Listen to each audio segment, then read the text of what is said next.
just a couple minutes after 9 a.m. We've still got some folks signing in. Please, everybody, just take your time. And welcome, everyone, to the second annual BCH Behavioral Health Symposium. My name's Amanda Wroblewski. I'm a licensed clinical social worker at Boulder Community Health, and I coordinate what's called the Pillar program. We'll talk about what Pillar is a little more in depth later this morning. But I want to start by truly expressing my heartfelt thanks for everybody that's here today. It means that not only is there a need to talk about behavioral health services, but there is a want. And you all are representing that here today, and everybody online. Thank you so much for joining us. I also want to thank the people that made this possible today: the hospital, the BCH Foundation, the JCC, grants from the City of Boulder, and our wonderful community partners. I'm beyond thrilled to have everyone here. So before we get started, just a couple quick notes on housekeeping. This year we are doing things a little bit differently with the setup. As you probably all noticed on the agenda, all of the presentations are grouped into blocks, and we'll have about 15 to 20 minutes at the end of each block for Q&A. You'll also hopefully notice some of the resource tables. So we have this one here, and then we have a few more in this hallway behind Levin Hall. I encourage you all to take a look, grab anything that piques your interest, because there's BCH specific materials and from some of our other community partners, and then our other referring partners are out in the hallway. Additionally, on this resource table over here, there's little notepads and pens. So if you want to jot down any thoughts or questions for the Q&A portion, please grab one of those. Additionally, there are snacks and drinks in the back, and then we'll have lunch this afternoon. Please make yourselves comfortable. If you need to get up and move and stretch and want to go check out some of the resources during the presentations, I encourage you to move throughout the day. So, what are we going to do today? We are going to take an in-depth look at what services exist in our community and how to access different types of care relating to behavioral health and substance use disorder treatments. For many of us, when we talk about these struggles, we're talking about something deeply personal. And I want to draw attention to the fact that September is Suicide Awareness Month and Recovery Month. So this conversation is very timely and meaningful. An event like this reflects how we're showing up to honor resilience, reduce stigma, and acknowledge the real challenges people face, while also recognizing the importance of hope, healing, and connection. With that being said, I want to set the stage, so to speak, and manage some expectations throughout the day. As you're all acutely aware, these aren't light topics that we will be delving into, and we certainly won't walk away with all of the answers, but what we can do is gain insight, share experiences, and strengthen our understanding and compassion for those that may be in the throes of their struggles, those that love them and may feel helpless, and those who show up so passionately to do this work. I'm optimistic that you'll all leave here with not only practical ideas, but a renewed sense of connection and commitment to supporting recovery and wellness in our communities. So now I'm going to turn it over to Angela Lawrence, the Director of Nursing for the BCH Behavioral Health Service Line. Angela recently celebrated 1 year in this role.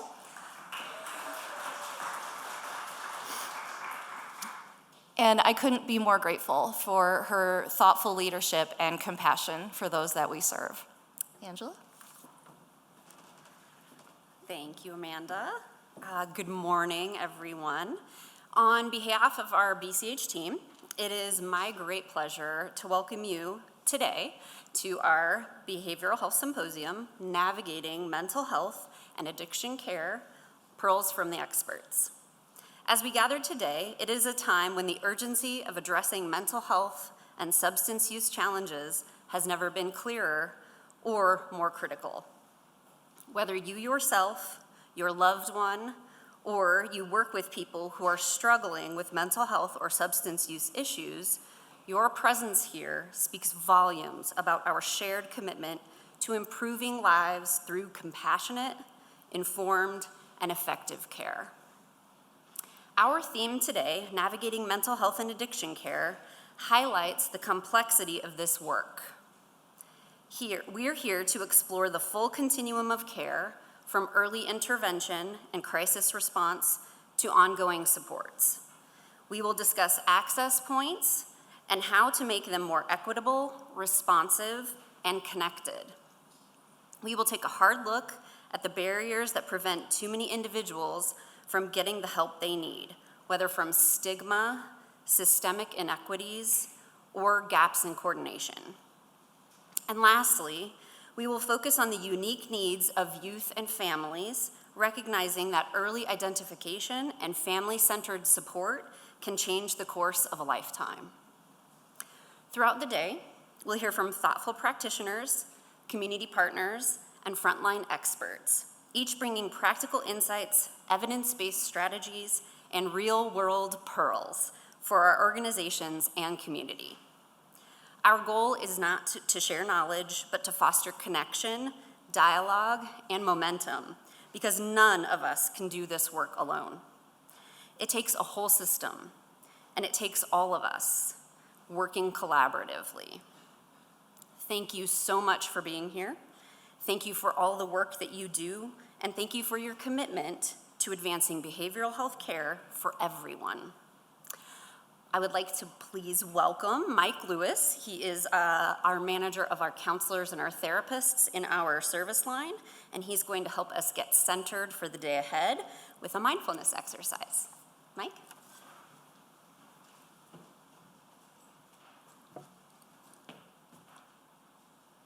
Organization. Hi, everybody. I was told that this group really needs to chill out. So that is why I'm here.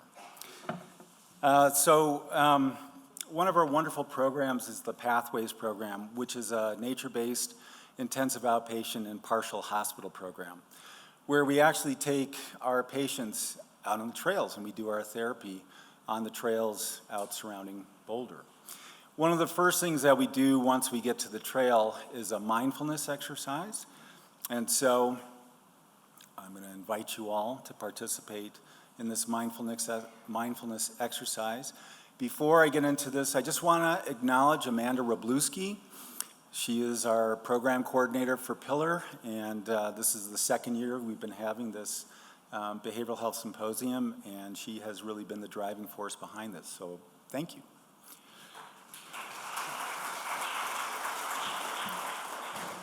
All right, and now it's time to chill out. Okay, so get comfortable in your chairs.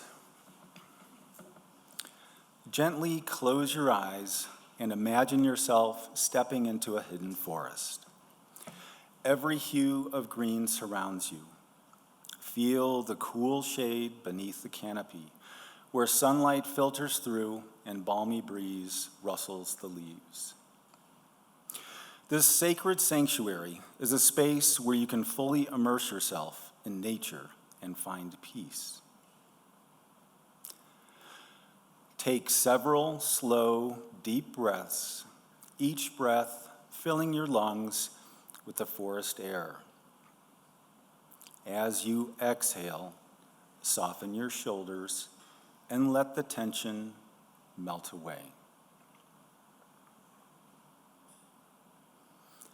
Imagine the tranquility of this place as a glowing light bathing your body, mind, and spirit. Root your feet firmly to the ground, connecting with the soothing strength of the ancient forest. Now, let your thoughts drift like clouds across the vast sky. Let them come and go without judgment, simply observing them. Shift your attention to the trees, standing tall and noble, ancient giants with their arms raised in silent strength. To your left, a colossal form emerges, a sentinel of the forest. Its trunk washed in shades of copper and bronze, with bark etched in amber ridges and umber trenches. The trunk rises straight and tall before embracing the sky with stately branches, leaves, the deepest green. Ahead, a wise elder stands guard. Its gnarled trunk is anchored by endless roots that tumble and twist earthward, plunging deep into the forest soil. Branches wind upwards like reaching fingers, their leaves sage with whispers of gossamer. Now gaze skyward. The sun blazes, reigning supreme, illuminating the tapestry of green and bold below. The morning's glow paints the scene in shades of blush with dew-kissed rays that dance softly through the trees. Now lower your gaze. See a carpet of fragrant moss, earthy and rich. Imagine sinking your toes into its softness, feeling the coolness against your skin.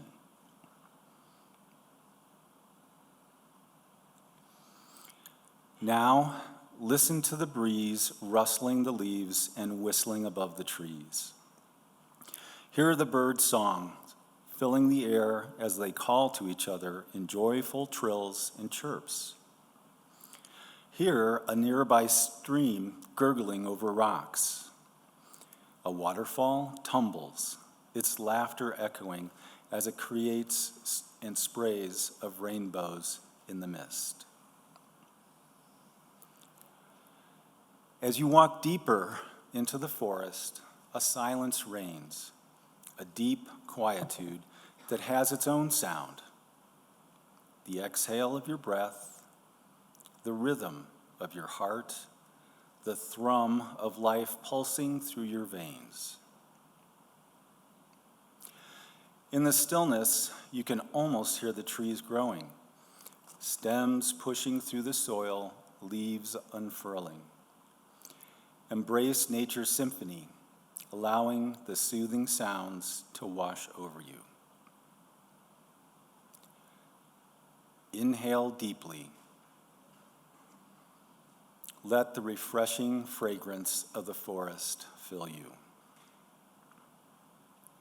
Inhale again and savor the sharp scent of mineral heat as it radiates from sun-warmed rocks after the rain, and a hint of nectar and wildflowers.